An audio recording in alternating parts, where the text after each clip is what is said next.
Altzateko Jaun plazatik hasitako gara.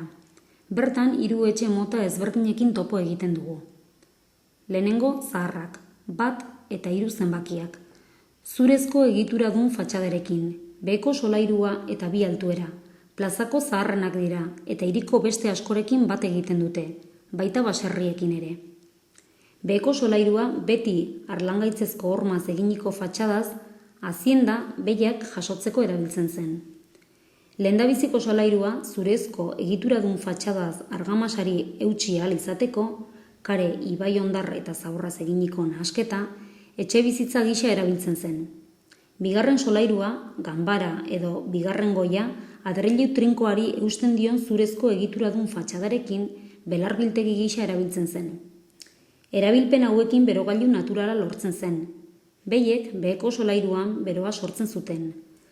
Ganbarako belarrak isolatzaile termikoaren funtzioa betetzen zuen, eta hartara lehendabiziko solairuan etxe bizitzan hain zuzen ere, neguan tenperatura atseginagoaz gozatzeko aukera izaten zuten. 2. Xuribaita etxea. Beheko solairu harrizko arkuekin indianoen etxe tipikoa da.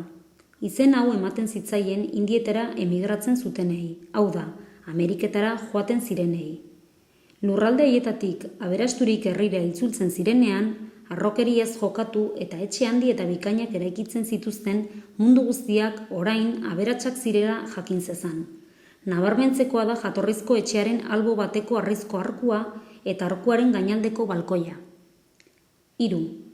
Familia beratar dezentek mugan dituzten merkataritza establezimenduetan lortutako diru sarrerei esker, berako etxe zaharrasko erosiak eta zaharberrituak izan ziren, herrian ondare balio handia mantentzea ahalbideratu duelarik.